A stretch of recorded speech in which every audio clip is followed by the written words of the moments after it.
Hey folks, this has been Yusel. How's it going? It's been a little bit since I made my last video. Feeling on a scale of 1 to 10, probably probably around I'd say a 6 or a 7. Could be better. Um, I might not sound as down as I was in some of my last videos, but um, most likely life is treating me better than I might otherwise be explaining, but some things are still kind of tough to deal with. But I'm going to jump to the heart of the matter of what I want to talk about here in a second. If I get going on too many topics, I might have to make some more videos. And this one might be a little bit all over the map, but hopefully it's enjoyable for you guys to watch. But so yeah, I just played in a concert. It was a Spanish concert with the Octava Chamber Orchestra in Linwood, Washington, and then meet Maple Park Lutheran Church in Linwood, which is really close to Edmonds. And I mean, we had a lot of great players that played in the group. They have people come in from other orchestras and things too. And I liked the conductor, and he was almost sight reading the piece, and so he did a great job. And it was a little bit intense rehearsals because the Spanish music that we were doing was had a lot of rubato sections that he had to line up with people, and so it was tough to pull off. But he did a great job. And one of my students came, and his mom, and she brought flowers for everybody, and just yeah, I appreciate that so much. This is a great family. But anyway, so that's all fine and good.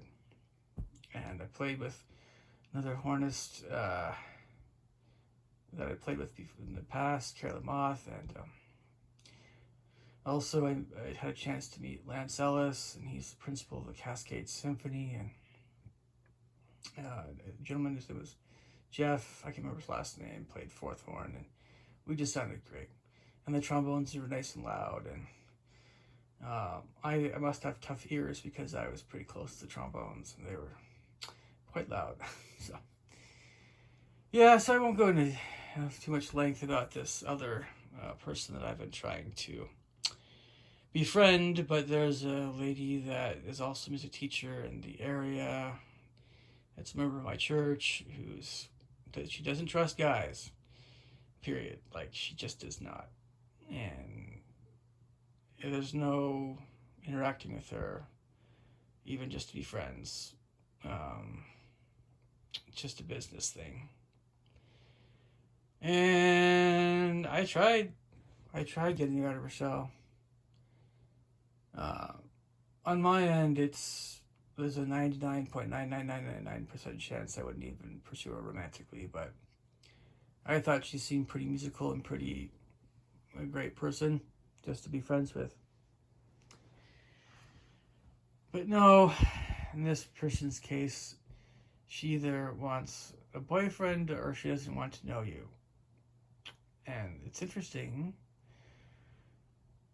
On that note, I should go into some little bit of detail on that subject because this subject, interesting enough, is a very, very, very interesting one. I didn't really plan on talking about this, but now that I mention it, did you folks know that when you're a member of the Church of Jesus Christ of Latter-day Saints, I'm going to say that one more time because it's a big, long name of a church, my church.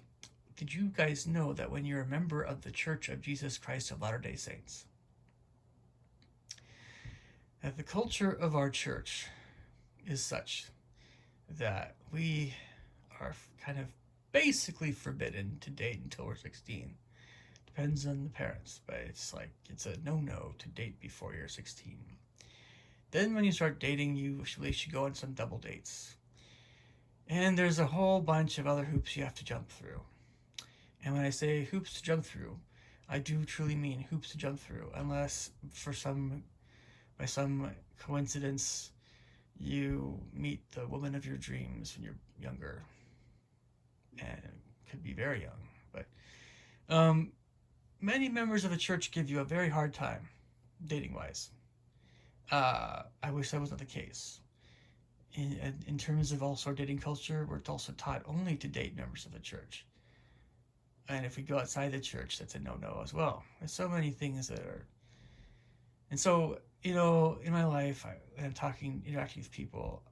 Not only am I dealing with all these rules in my church, unwritten and written and whatever rules, all these things, morality things, but it's if I'm trying to meet people outside of my church for whatever reason, it's often frowned upon, and um, it's just hard. Um, anyway, uh, anyway, where was I? I was mentioning a tangent here.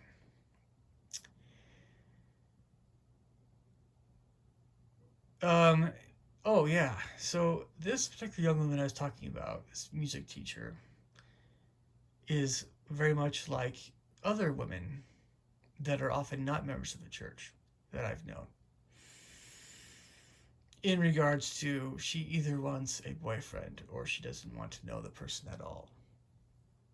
That's how a lot of people are in the world. They get very hurt if they like you, but you don't like them like they do. And they want to be your girlfriend. And if you want them as your girlfriend, if you want to be their boyfriend, awesome. Awesome. But, a lot of women don't want to just have friends that are guys. A lot of women want either a boyfriend or they don't want to know you. But, and here's the big but, right? The big but. A lot of members of the church, when I was younger, it seemed like the vast majority, they wanted a whole bunch of friends that were guys if they were girls. This was one of the cases with women. And the way guys were, we wanted a girlfriend. I didn't know too many guys that wanted a bunch of friends that were girls. More that than a girlfriend. But I suppose you do have guys that truly are like that, but they're not as common, not as numerous as the women that were like that. And that just having a bunch of friends that were guys thing, that was a really big thing when I was younger. It really hurt me on some level because I didn't know always, who who really had feelings for me and who didn't. And but it's a part of my life, and it seemed like it was something that was very uh, approved of by a lot of members of the church, of my church, like John Bytheway and stuff. He encouraged people to not get serious when they're younger. Well, I don't really put a whole lot of stock in that anymore, if I ever did. Um, I think it's easier to get your feelings hurt if you jump into things sometimes, but um, this is the culture I grew up with, where I wanted a girlfriend when I was younger, but all I seemed to get in return was friends that were girls. And so the way that this what woman felt about just wanting a boyfriend, or she didn't want to know the person, struck a chord in me, a deep chord. She doesn't know how deep that chord struck in me, but it's not all that common to find women like that in my church that are like that are active, or that are trying to go to church. Most women like that are not active, or they don't want to be members of the church. It's very likely I'll talk about this subject again. But why do I? Why does it sound like I'm preferring women that want a boyfriend? Well, it's because I want a girlfriend. I want someone who wants to date someone and marry someone or be with someone like me. I don't want to meet people that just are interested in having friends only. And so, yeah, It all depends on the personality, of course, and things. But it's like, sick of that crap. I'm sick of it a long time ago. There's a lot of things about my church I don't like. That's one of them. But, um, but I still treat people well if they haven't killed my mom and dad. So, I still treat people well and with respect and things, because that's the right way to be. That's the right thing to do. Anyway, aside from that whole thing, and so it's unlikely that I'm going to be chatting more with this woman. And maybe it's the ball's completely in her court. Absolutely 100%. I'm not interested in anything, and she's had a tough time. I'm still open to hearing whatever from her about whatever, but I'm not putting any eggs in that basket.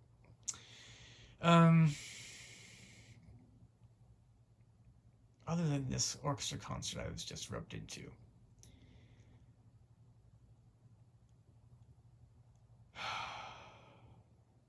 life is somewhat doable right now.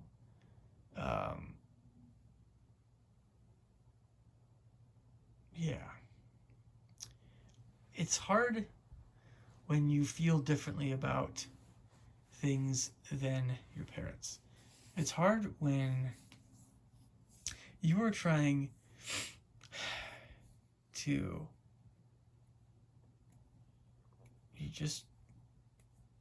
man, I don't know,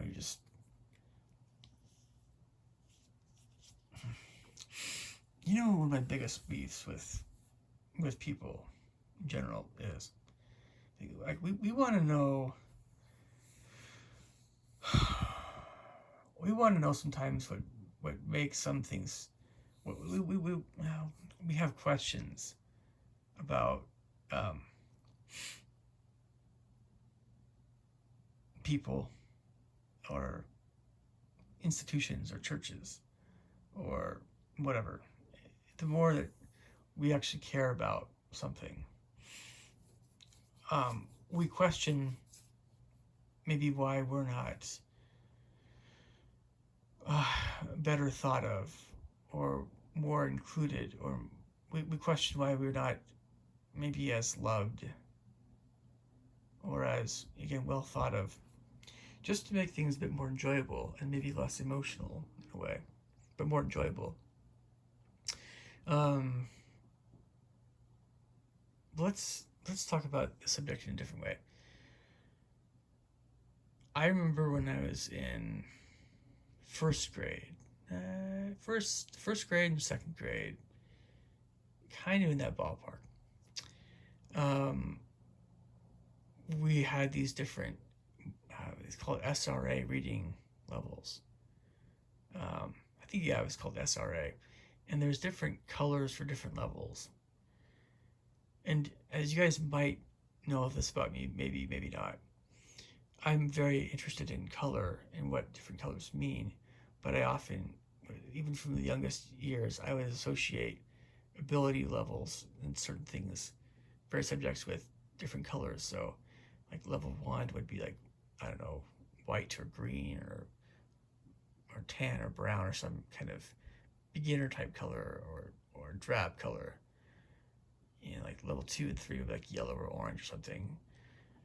Then the middle levels would be like red or purple or blue or something, and then like that. And then you get to black is one of the highest levels, and then beyond black, you see the martial arts belts kind of follow a similar pattern.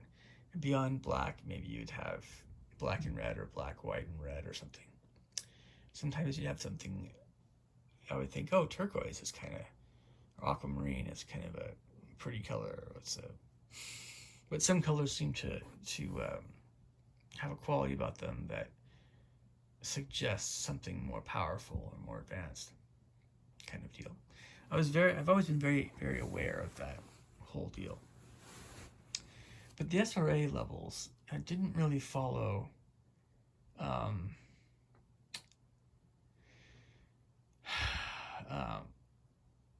didn't really follow that completely. They kept repeating, by the way. But because, it was so important to me that I was either in the middle of the pack or more especially above average, I had to know when I was doing the SRA rating levels if I was ahead of the group or who was ahead of me or who was right behind me or who was lower. And I remember one of my friends, Matt Gephardt. Yeah. Matt was he was like the level right above me in my reading. And that was fine. I was okay with that because, it's cool. I was stronger in some areas, but I was like, good competition, right? And I remember some of the guys that were a little bit behind me. I never said anything to them about them being behind me. And I was a little bit I was ahead of my grade average. I was in the upper group. Um, but reading still wasn't my top area. It wasn't my very best area. But I was good. I was doing pretty good.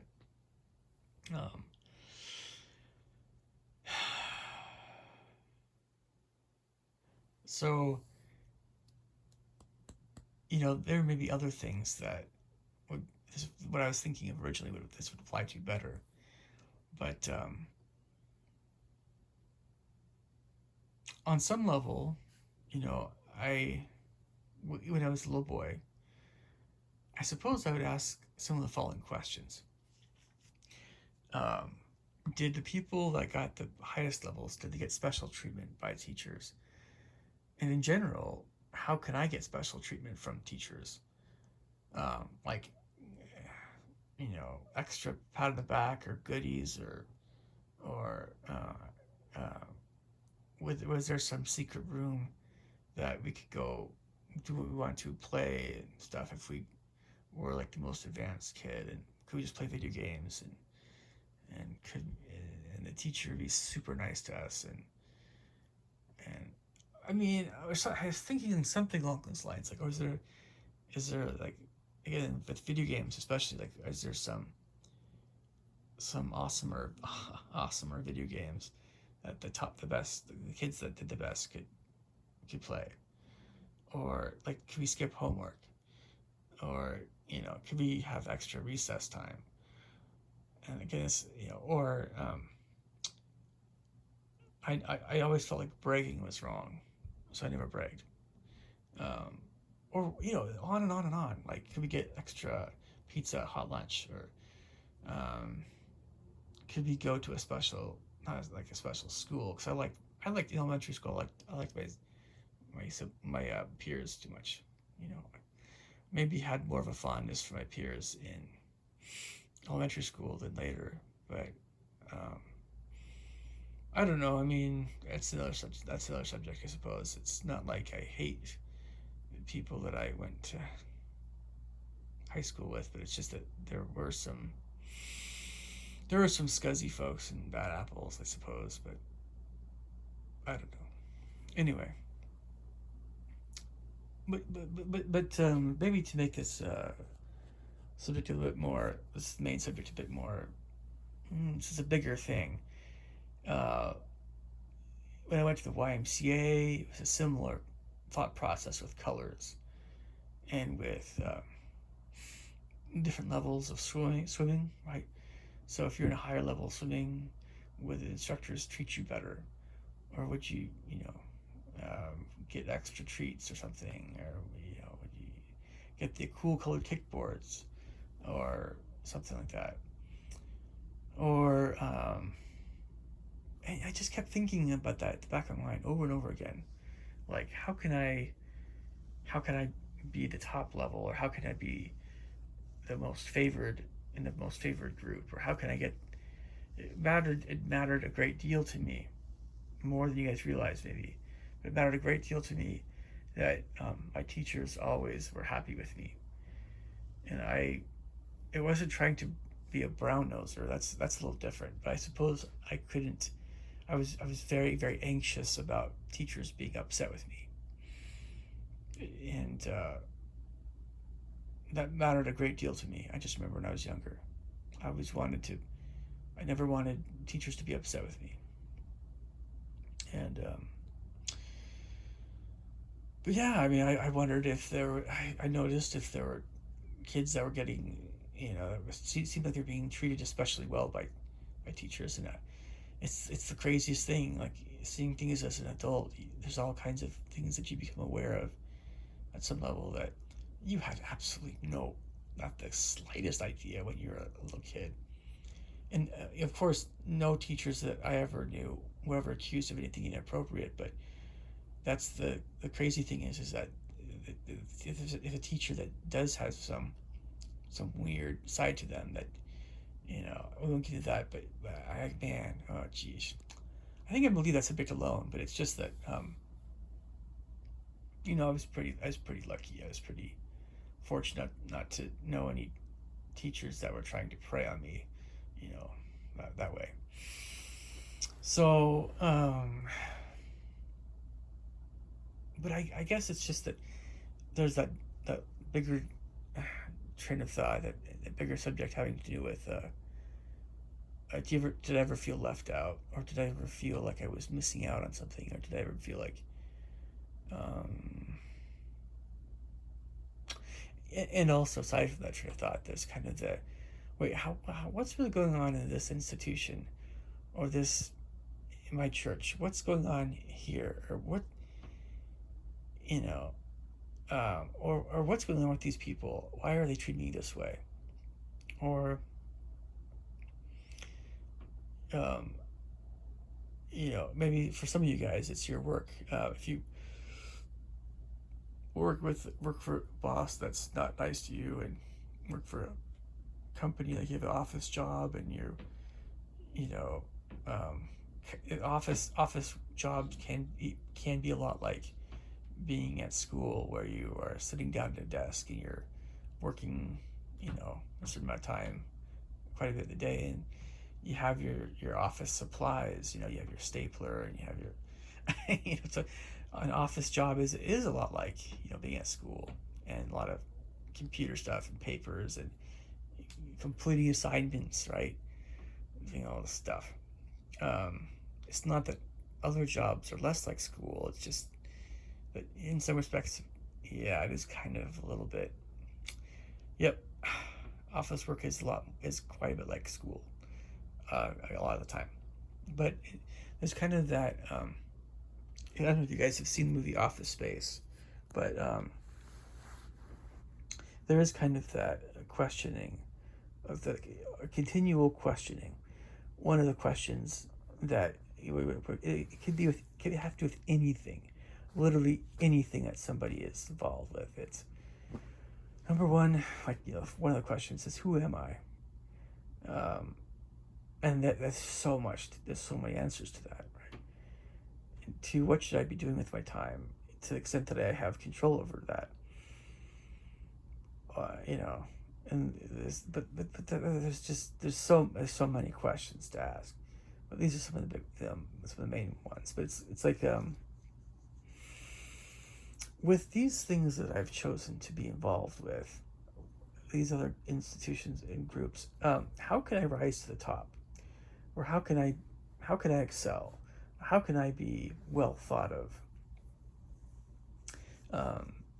And if there's somebody that's trying to play politics, so they're trying to I don't know, they're trying to curry favor with the management, so they're trying to maybe they're saying bad things about me. Is that happening? And to what extent is that happening? And how much do I care about that happening? There are times when this is weird. I mean, okay, I'm gonna back up here for a second. Up until the time that I graduated from college, I suppose you could say, I was kind of More or less, more or less. I was kind of oriented around um,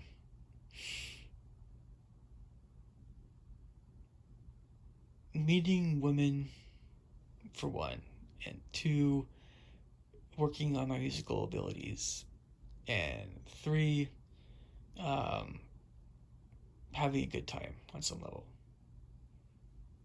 So, yeah, music classes, women, and having a good time. After college, it wasn't like things were completely different, but there were things that started to creep in that were a bigger deal, like earning more money, and or at least money was more of a something that was more in my mind. And then there were things like it's your choice what job you have. Sometimes with some jobs you just have the job. It's just a job. It's not like your career. I mean, do you really want to put all of this effort, all this, um, you know, I mean, what was I finding that I was thinking about? I had to rise to the top. I had to be the best. I had to be the one that the boss liked the most, um, or that I feel good about how I was doing at that job, or not. It was just a dumb job and whatever. But the trippy thing was after working at a job for a year and a half that had its pros and some cons, definitely cons to it. It was a bit of a trip to go from that to just doing not a whole lot for a while, for a little while, and then I eventually got more. I had a janitorial job. I was getting more into teaching private instruction, um, and then I just kept going and going, and inertia. But there is still is a part of my mind where it's comparative and it's who's the most well thought of people and who are the people that are being treated the best and who are the most admired people and who are the most handsome people and who are the most you know that whole deal. And then um, I mean, who are the kind of people that are seem like they're people envy them, or and amongst members of the church who seems like they're the most righteous of people, who seems like they have their lives together the most, who are the wisest, who are the most Christ-like again, who are the purest, who are the most spiritual, who are the most whatever, hardworking, and this endless comparison. I do this stuff. I do. I just like so many other people do. I'm just like other people this way, and it takes effort to not be this way. But then there are times when all these thoughts can be more positive, and other times that it's not so positive. I mean, in my case, um, um, I don't know how long this. I might make a second video to this, but it's kind of like partly having to do with some of the conversation I had tonight with one of the folks I know. There's kind of the question. There's often a question of how much did people originally, but how much do people actually care about me to begin with? Do they care about my existence at all, um, or not? You know, and if a person feels like nobody really cares about them, about whether or not they live or not, about their well-being, um, some people end up committing suicide, right? Um, yeah, because if you feel like if someone feels like nobody cares about them, so then what's the point of living? But then the weirdest thing is that we live in a time, a day and age when that's actually seen by some people as a very positive thing. So if nobody cares about you, what that also means is that nobody's stressing you out. Nobody's getting on your case about stuff. you can kind of just live life in a very carefree way, do what you want to do, meet who you want to meet, and especially if you don't have a job to tie you down, if you don't have kids, if you can just do what you want to do, and hey, isn't that great? Well, yeah, but part of but life means forming relationships in some level anyway. So it's like once you make those relationships, and then some people might say, well, that can tie you down. Yeah, it can. Being tied down is a good thing. We don't want to be completely flying solo for eternity, right? We want to have some kind of relationships to kind of help us be healthy, you know. I don't know, something like that, right? So, um, anyway, anyway, another train of thought. It's kind of like it's weird when you have this structure in so much of your life. That when that structure goes away, well, then what do you do? What you know? Well, you keep pursuing what you pursued in college. That was your passion. You know, for me, composition and performance to a certain extent, sure. But it's like when there's other things too that I'm passionate about too. So it's like, you know, that's what you kind of. So much of your life is what you is that, but there's other things too to your life. Not just that, not just your interests and things, not just whatever, but you know, it's weird when I go back to the times when I wondered, you know, how can I be the best? How can I get the special treatment? You know, if somebody is in an orphanage or in a prison or in a place that's not so fun, you know, and they are fed gruel every day, how can they get the roast beef kind of deal? You know, imagine that Oliver, when he was denied seconds from, you know, the musical Oliver, you wonder, like maybe he would dream about having the roasted chicken and the fruit cocktail and the nice, lavish, really nice meals, you know, with the rolls and the fruit and the, you know, I don't know, all that stuff. Roast lamb with onion and asparagus and stuff, and chocolate pudding, and I mean, you know, he probably dreamed about it, but then he, you know, in his life, he woke up and he's fed gruel, you know. And you know, there's that song he sang about, like, where is love? Does it come from skies above? You know, I mean, the smallest bit of anything really happy that would happen to someone like Oliver would mean the world to him, the little boy, you know, in that musical. And you know, there were times in my life when I felt like I was kind of like Oliver, even though I had a loving family and a lot of things were great in school. You know, I mean, like, especially in junior high and high school, when social things were not so fun. If somebody pretty nice or somebody, I don't know, and anybody said hey to me, I loved it. I loved it. And they, you know, for all I knew, they could have been not a very upstanding person, really,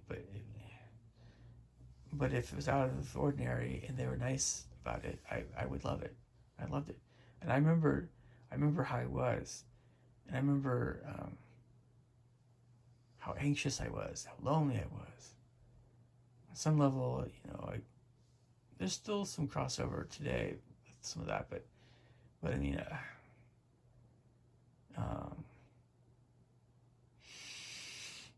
but yeah, there's kind of always the question of, am I well thought of? Am I liked? Am I included? Am I? Do people talk about things behind my back? Um, am I valued? Am I handsome? Am I intelligent? And it really mattered to me because I really wanted to be smart. I've always wanted to be intelligent and smart. And was I imaginative, and was I musical? And that also mattered to me a great deal, because that's what I value as well.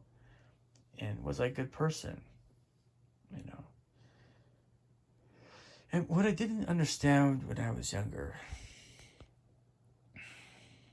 and it was for emotional reasons, puts a lot of stock in what my peers thought of me, and it was stupid, because some people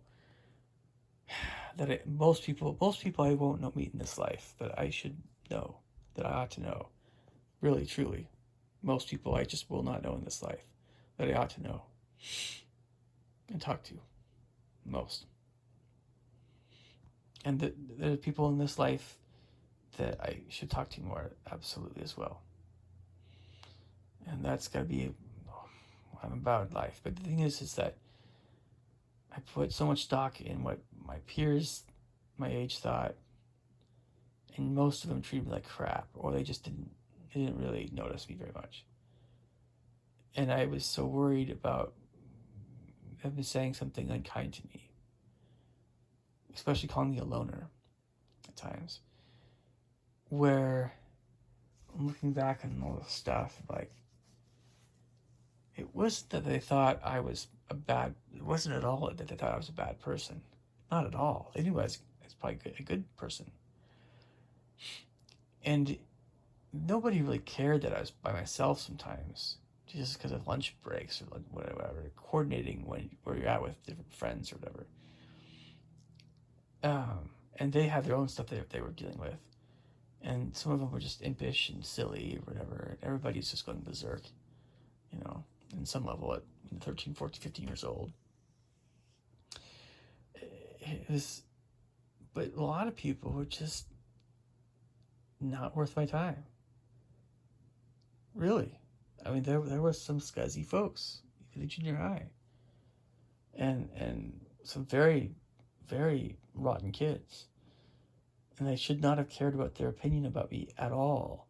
But because of the way I am, because I try to love everybody, to have a pretty universal outlook on people. That's just how I am from birth. It didn't matter to me if somebody was well-liked or not, especially if I didn't know them. Whenever someone was kind to me, I still liked it. I mean, you could have the most vile person on earth.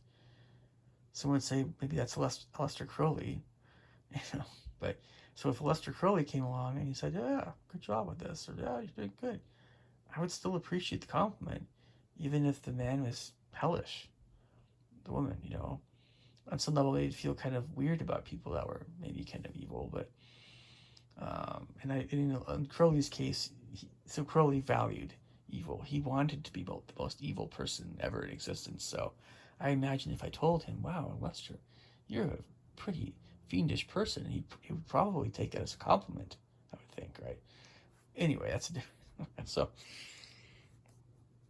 anyway, so it's perspective. It's like, I didn't know that why did I care so much? Well, my peers, my age, it mattered to me that people my age when I was younger would think of me in not a bad way. With time, you come to understand people better and better over time. And I think it's easier to put more stock in what some people say rather than what other people say. And it can be confusing. It can be confusing to know who to pay more attention to. It can be. And I know this sounds like I'm kind of getting into this. It's not really necessarily a religious train of thought, but it's more of a social-ish train of thought. So if my dad was saying certain things to me about my character or whatever in my life, my dad, my mom, compared to one of my siblings, compared to one of my aunts or uncles, compared to one of my peers, one of my friends, church member or not, compared to some compared to someone that I like on Asian dating, you know, compared to some nice person on YouTube that, you know, maybe some people were, you know, I know a little bit better on YouTube, you know, compared to, of course, the riffraff on YouTube, compared to some former boss that I hate their guts or something like that, right? Or, you know, there's all these, and then there are the people, not people, there's people I know that I'm not thinking about right now. And a lot of times, you know, maybe it's families I've worked with teaching their kids. If whoever says whatever about me, on some level, it's like my character, or it's my abilities, or it's my, I don't know, something about me. So, first off, you know, your family, you're gonna probably take for granted. You're probably gonna go, you do more of the eye rolling. Yeah, yeah, yeah. I've heard it before. You're not gonna. You don't want to say that. You don't want to be disrespectful. You don't want to just be dismissive of it. You don't want to be. You don't want to just take for granted again what your family. You never want to do that because you never know when they're gonna die. You know, that's an extremely sobering thought. That can be one of the sobering thoughts of all time. But I tend to take a little bit more for granted what my family says, family members, including my parents, more than other folks. Um, so I might put more stock in what everyone else says compared to my family still. However, um,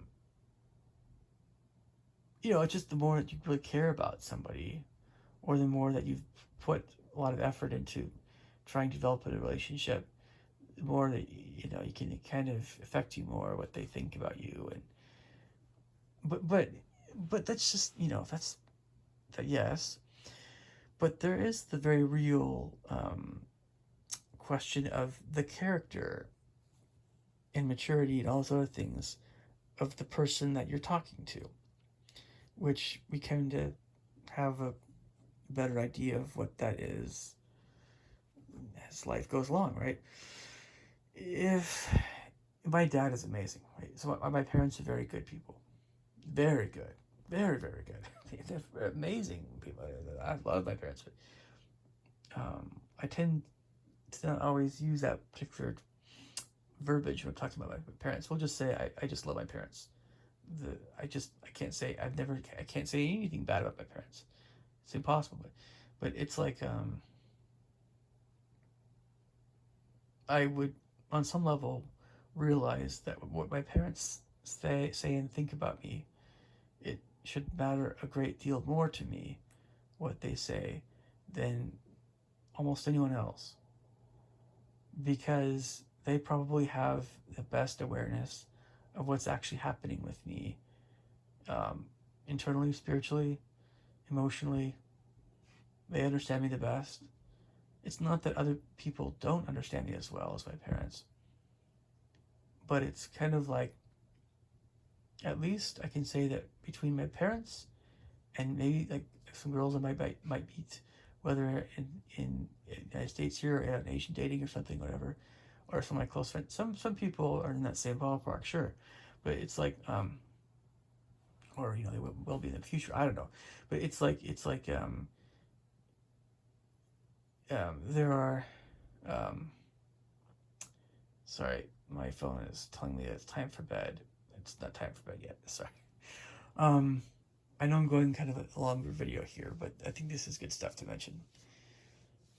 In a nutshell, what I'm trying to say is that there are people that we care more about what they think about us than others, but that's different somewhat than the very real question of like who actually knows us the best and who's actually the most in touch with um, the concepts, you know, the degree to which they can accurately perceive good and evil in people, or emotional situations, or whatever. You know, who knows the best how to make sense of the world? The world. The more have said that the more righteous a person is, and the more mature a person is, the more level-headed a person is, these are the kinds of people that tend to be reassuring regarding where we stand, before God and in our lives and things. And so the people that we feel that are not as righteous, but seems judgmental to say that. We'll just say people that have some major issues that go way beyond the psychological, right? And they're the most emotionally unstable, and they're very immature. These folks, we probably shouldn't put a whole lot of stock in what they say. Not that we're not trying to demean that kind of person. We're trying to put them down. It's just that it's wise. It's wise to put more stock in what someone says who really does have a greater awareness of what is actually going on in our own lives, and who also has a greater awareness of what's actually happening in a spiritual context. They just get these things more. They're more on the ball with this stuff. That the more you can trust what they say more.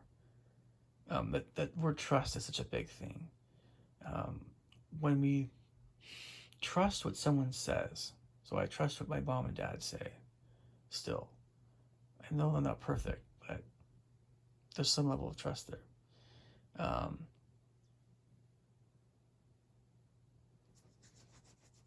Even if we think that we, still have issues with them or people we trust, I don't know. It's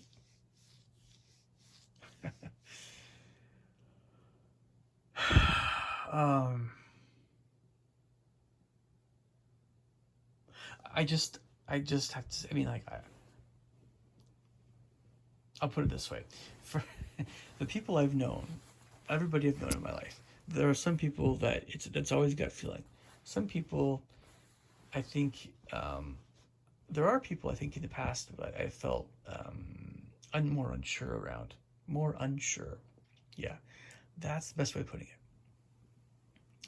It's not always a bad thing, per se. It's just that maybe there are people that have issues that make what they say less, a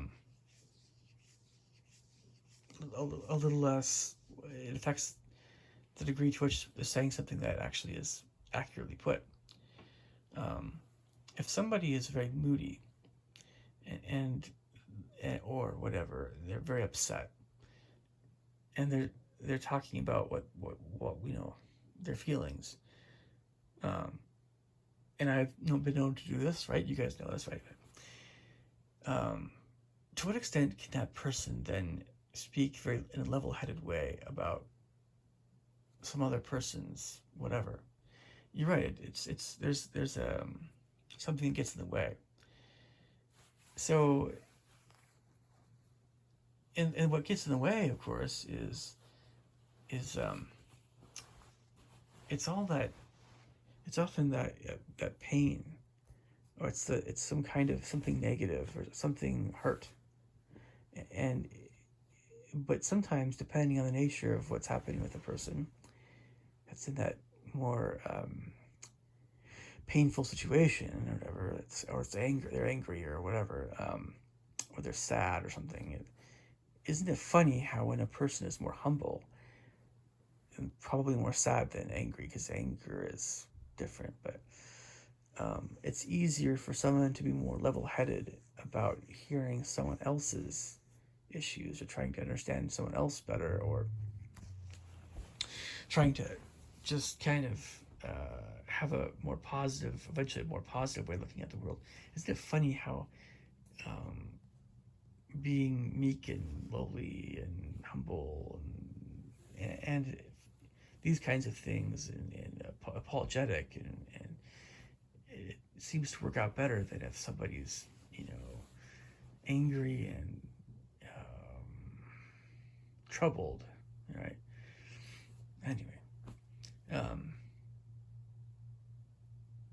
some people, by the way, have kind of like itching ears, and I know it sounds like, again, like a religious kind of thing I'm talking about, but there are people that they cannot bear to hear, uh, we'll say, the pure doctrine of Christ, or they can't bear to hear their own sins being called out, or just you know, it's very hard to hear that, or they're itching to hear something that's more pleasing to them, and that's a very interesting way of putting it. um, Itching ears. Well, we should all um, take into account our own character regarding that scripture, I would think, because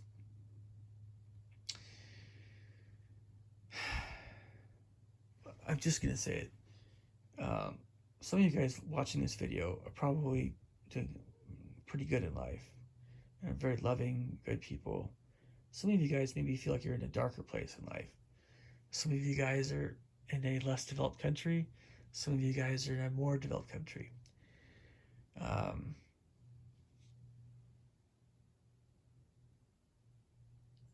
the funny thing about having itching ears, so to speak, or the funny thing about not being able to bear, or not being able to hear pure, direct doctrine, that is true, right? Um, well, on the most basic level, what is always a question of what the natural man wants to do. The natural man wants to eat, sleep, and have sex. And there's some other things too that are, creature comforts and whatever little doodly things or whatever, it's the kind of person that doesn't do much with their life. They just, natural men, and they're quick to anger, and they're drunkards or whatever. And, okay, this is, and worse. Maybe they might do some even worse things. And we're taught not to be that way. But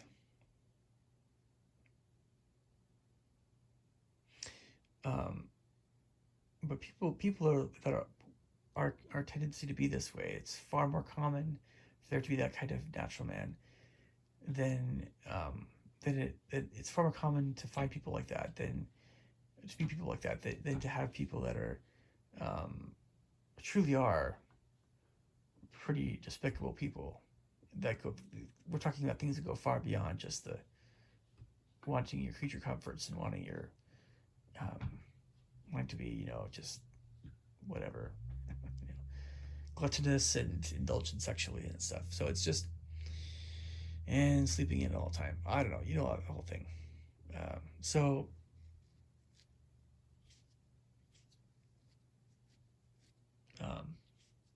but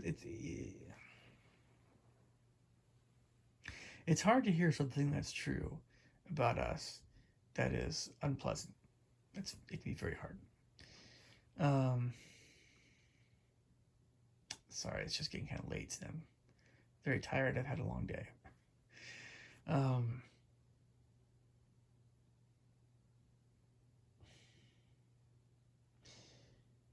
So we live in a day and age where, at least in the developed world, we have a lot of people that are very arrogant, and I think they do have itching ears, so to speak. And it's said that a wicked and adulterous generation will demand signs from the prophets of God, from holy people, demand signs regarding the truthfulness of some doctrine or religion or something like that. So along with having itching ears, they're itching to hear certain things, like, oh, we're doing okay, even if we're not, whatever. Um, I mean, we're living in a time when um,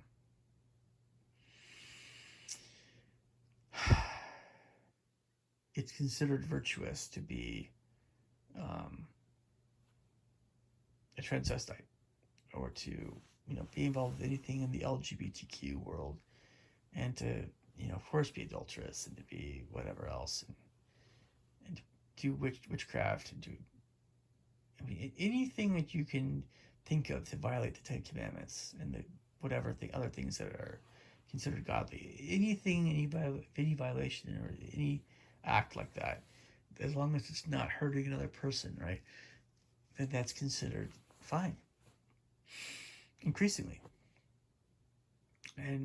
But if there's something that's done or said that upsets people, um, then that's considered evil and wrong.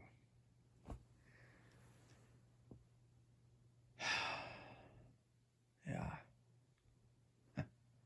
And that's the norm now. That's how wicked the world is. This is the way that increasingly many people are, or seem to be.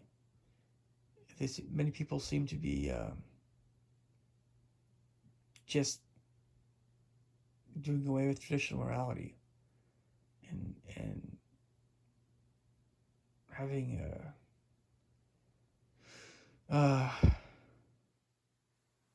no regard for the pillars of character that have always been the case for having good character throughout the history of the world. I mean,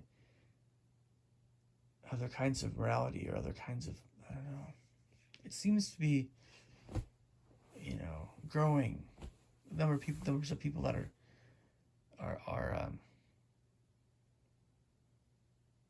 troubling the way that they are is growing. So getting back to the early train of thought. And I know, again, it's just late. I apologize if I'm kind of going in circles or whatever, but it's when I was in my teen years, I put so much stock in what my peers said about me, and I thought about it a lot. I stewed about it a lot. As an adult, you kind of start to lose that bit, and you start to realize what kinds of people I should pay more attention to. It makes more sense. People responding to different sorts of people, different ways. It makes more sense how to be that way. It's so easy to be defensive, and it's especially when you don't have as much going on in your corner. Maybe people aren't really building you up so much. They're not. You would like more people that were going out of their way to say nice things to you, but if that's not happening so much, it can be very easy to be defensive about something that goes wrong, even if it's from some Joe Schmo online. It's, you might think, if you're like me on some level, it's like, what did I do to that person? What did I do to deserve this bad thing?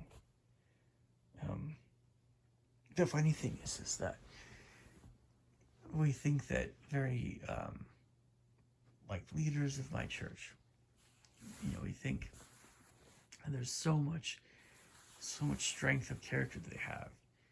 We think that, they must think, if any of them are ever online and they get I don't know, I doubt that the apostles spend hardly any time on YouTube, really, but if that's ever the case, and somebody says something unkind to them, I'm fairly certain that they probably just ignore it. It's interesting to think of an apostle having their feelings hurt by somebody. You'd think that doesn't happen, but most likely what's happening is they probably tend to not put much stock in what the nature of comments being said, but rather if it's something is more of an interaction, like a face-to-face conversation with someone, and maybe they have a something negative, some troubling conversation they have with somebody, the only time an apostle would probably be actually troubled would be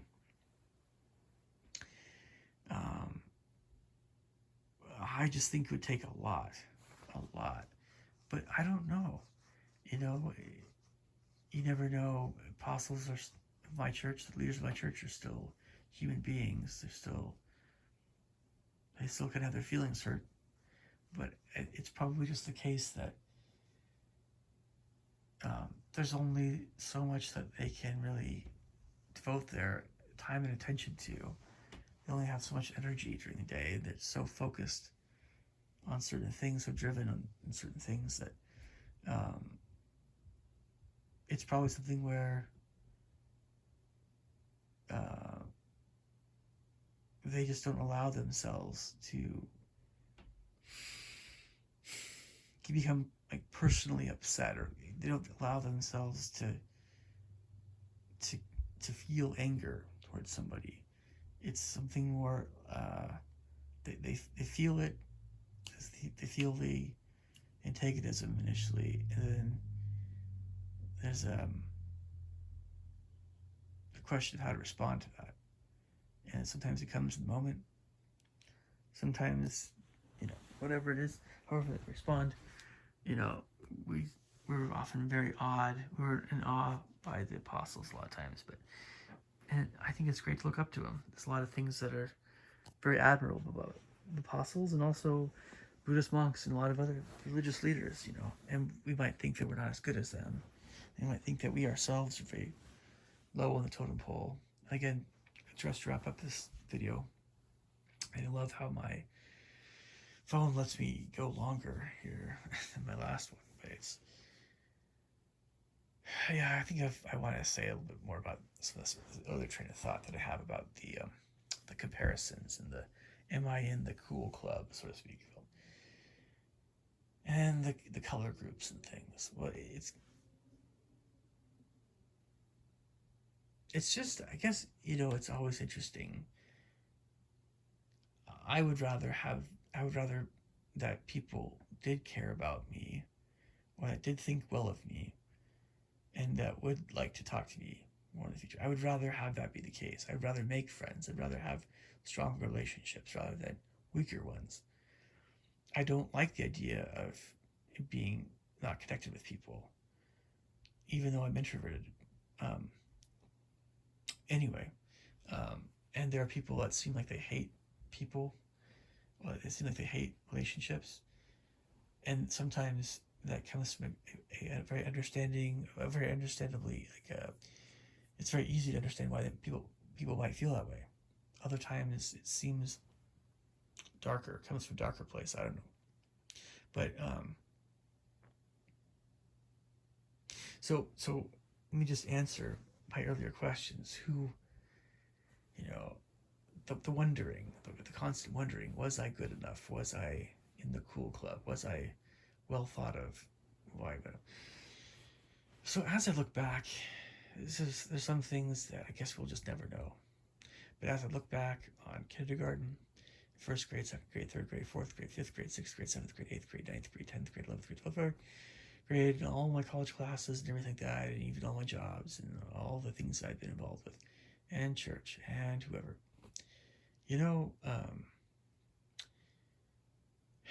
can safely say that people that knew me, if they treated me well, I appreciate it. And to whatever extent that we interacted, we talked, I appreciate every kind word that was ever said. And I remember every kind word that was ever said. And I hope I responded. I hope I had some kind words of my own. If I didn't, that's my fault, and I feel terrible about it. But, with this being in the special club and having special treatment and all that stuff, it feels good when that's the case. It's a good feeling, and it feels good to get a special reward for doing a good job on something. And I tend to be like my mom. My mom and I are so similar. You have no idea. But my mom would treat me really. She always treated me really well, and we are so similar in how we see all these subjects. My mom and I always wanted people to treat us personally well. My mom always wanted to be well thought of, and she hated it when people weren't treated as well. So, so she did the comparisons in her mind, and she knew when she was better at something, when she was worse at something, and I'm the same way. But she tried to include people in what she would do, and she was always trying to be a peacemaker, diplomatic in things. And I'm kind of that way too. And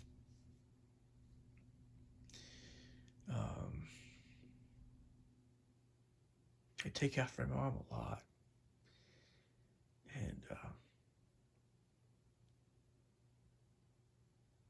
I love my mom.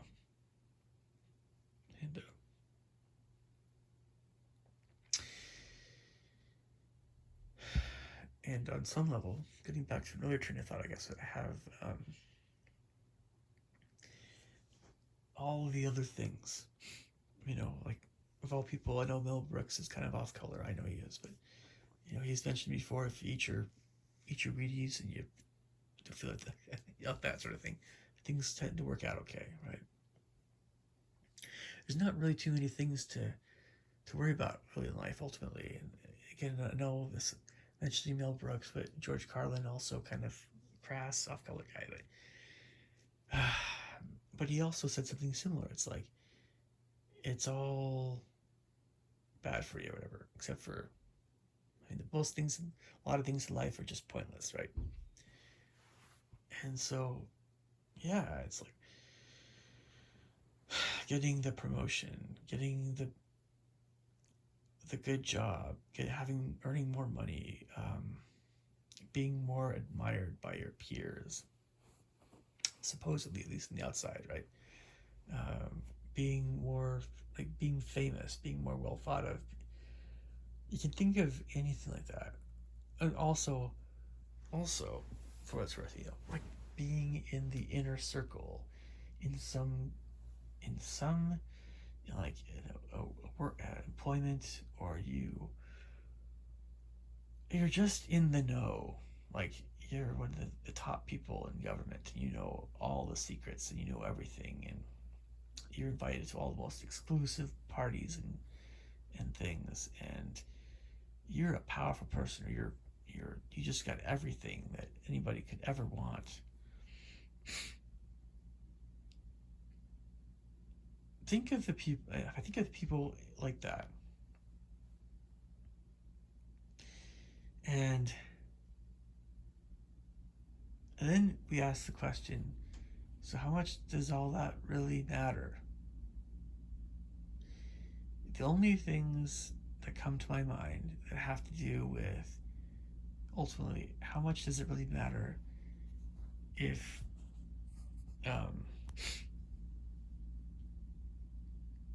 everybody, if all the, you know what I mean, like if we honestly don't have any reason to feel bad about ourselves, and in regards to what other people say about us, if everybody's our friend and nobody's our enemy, and if we have everything that we could ever want,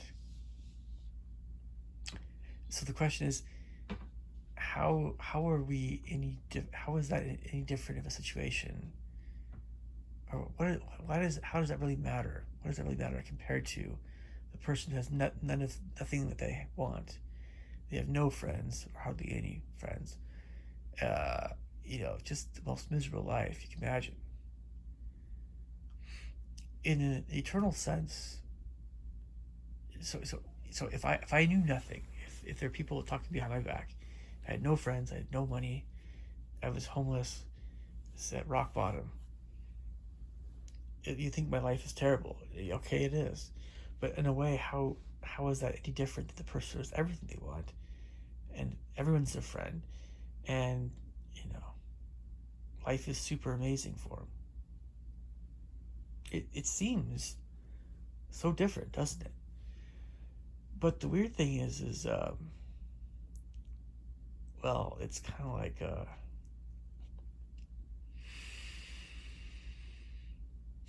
it's kind of like, I don't know. Life is so funny. It's like our own characters, what kind of people we are inside. That's everything in life.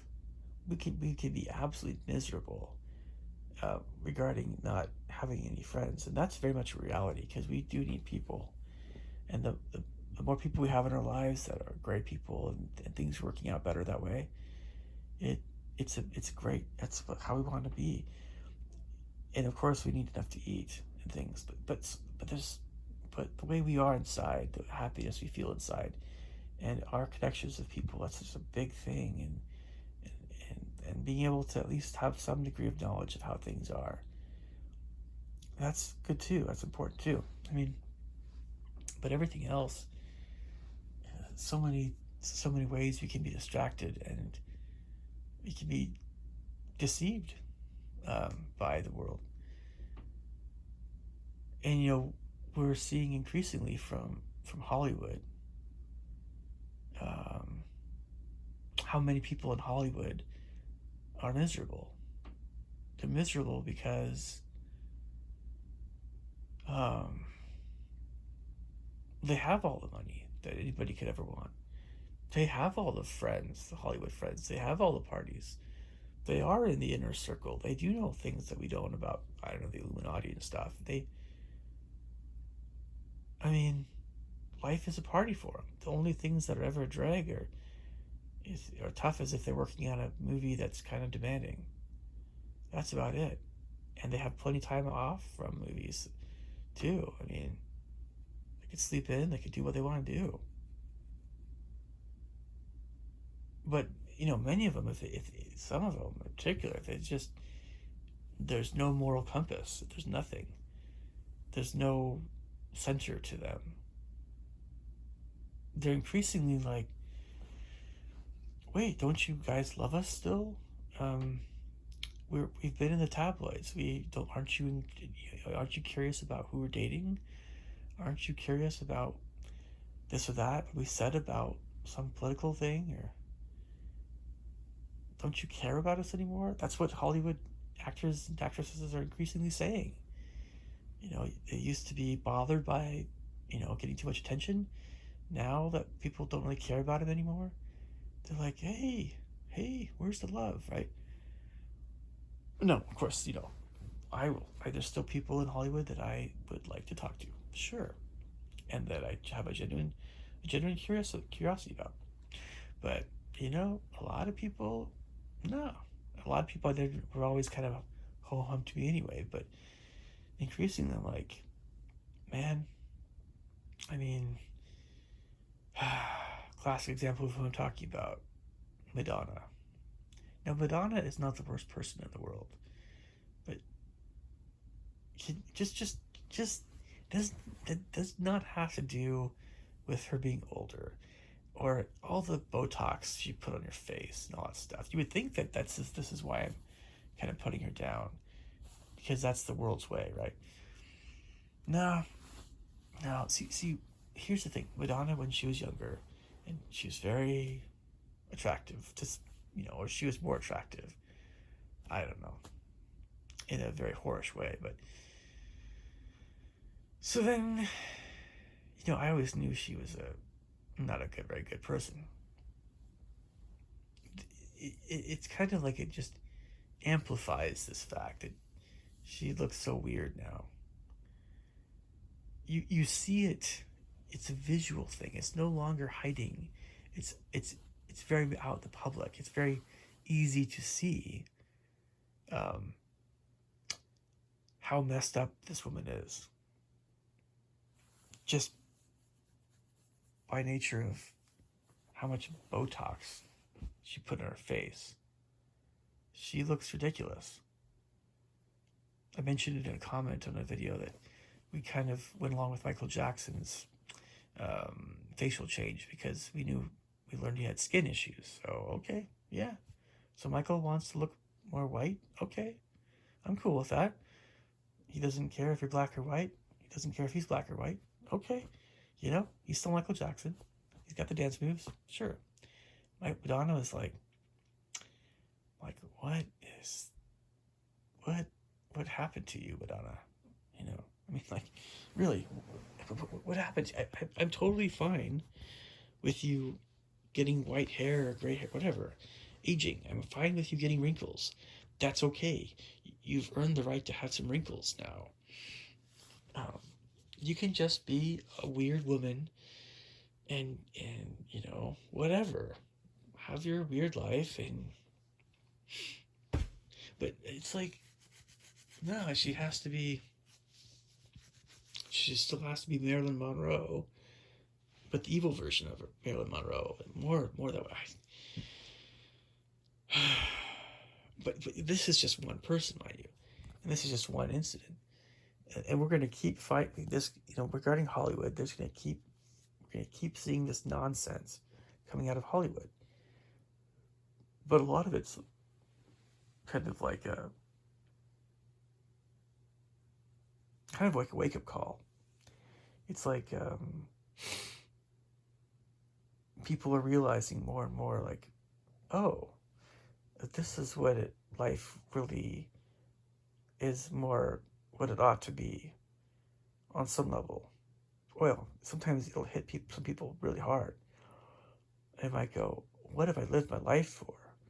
I've been doing all the wrong things. I'm just like lost. I mean, it's going to happen.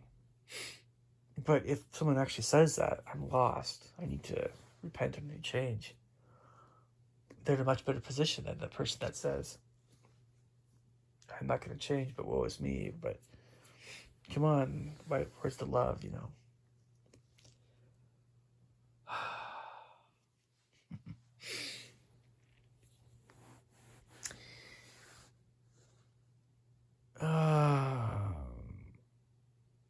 Anyway, there's a note I just got from one of my students for tomorrow.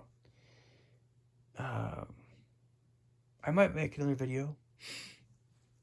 I think this one's kind of gone on long enough. But yeah, I want to be I've always wanted to be in the cool club. Believe me, I've always wanted to eat the tasty fruit, the colorful fruit. Right? I've always wanted to have the nice clothes. Well, there's a lot of things I don't care so much about, but I've wanted to be in the cool crowd. Sure. But a lot of people, I've realized, just aren't really worth caring much about regarding what they say, what they think. And so it just doesn't matter. It just doesn't matter, And I think it's wise to say that to ourselves. With most people in this life, it just doesn't really matter what they think about us, because I mean, it does on some level. We want to acknowledge our connection with other people on some level, but the people that it should matter the most to us, what they think about us, are the people that we feel are the closest to, we're the closest to them, and also the people we sense are more upstanding and righteous, and have more of a sense of what's really happening in the spiritual world, I guess you could say.